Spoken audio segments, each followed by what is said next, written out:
Set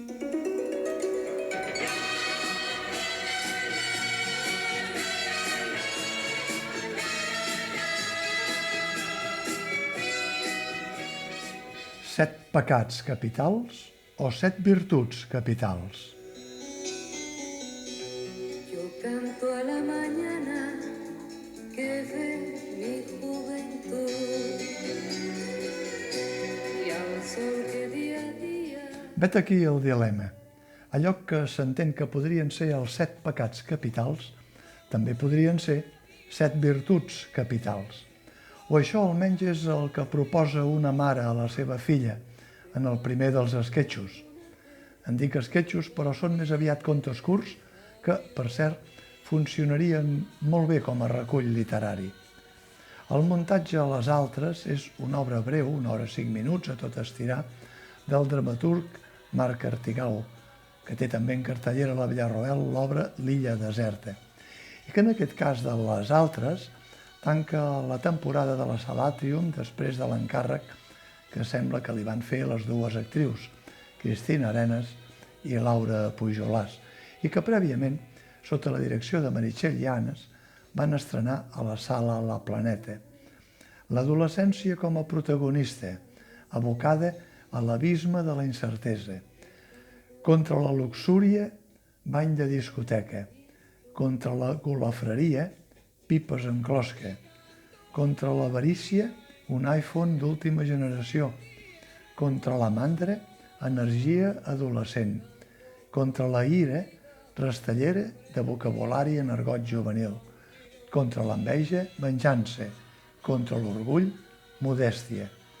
Hi ha en aquesta peça de petit format una interpretació que va més enllà de la trapelleria teatral i que requereix haver trepitjat els escenaris molt abans, com porten fet en la seva trajectòria les dues actrius del muntatge. Hi ha també un esmolat treball de llenguatge que esprem al màxim totes les possibilitats d'una llengua. Hi ha una mirada entendridora, en el fons, cap a l'adolescència, tot i que en un cert moment aquesta mateixa mirada es torni aspra i fins i tot cruel. Les altres és una sinfonia poètica adolescent, o també es podria dir una prosa poètica simfònica adolescent, i en cadascun dels contes, dels esquetxos, vaja, tot i que no hi ha moralitat final, sí que hi ha una conclusió subtil i no dita que penetra en l'imaginari dels espectadors.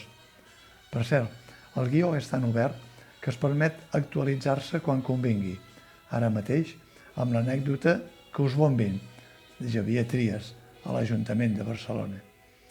Especialment remarcable el primer conte esmentat de la mare i la filla, on Laura Pujolàs, la mare, s'esplaia a gust sobre el que voldria que fos i fes la filla, Cristina Arenas. També el de vessall lingüístic basat en marques, productes, artilugis i noms comuns publicitaris que pertanyen a una generació que s'ha fet madura, tot i que encara es veu adolescent, i que es reparteixen a parts iguals les dues actrius. Enginyós, el vocabulari juvenil interpretat amb la picaresca de la maduresa, espaterrant el conte sobre una mestra d'escola en una reunió de pares per parlar de la professora de català que abandona la difícil missió i que Laura Pujolàs caracteritza amb un discurs de rima popular ple de referències amb cultismes i versos coneguts d'allò més nostrats, com diria aquell. Punyent el discurs d'un alumne sobre l'evolució darwiniana, Cristina Arenas, amb ganyotes de conill, davant d'una aula que denuncia haver estat víctima d'assetjament durant anys per tots els altres. Gens tòpic, el conte de la discoteca, on es barregen les il·lusions amb els desenganys de les dues adolescents.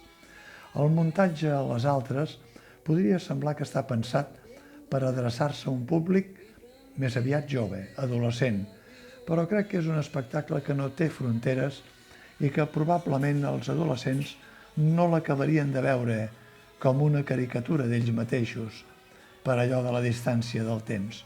però sí que els que ja han deixat aquesta etapa se la poden mirar amb una certa nostàlgia i també, per què no dir-ho, amb la tranquil·litat que l'adolescència que els va tocar viure no tornarà mai més.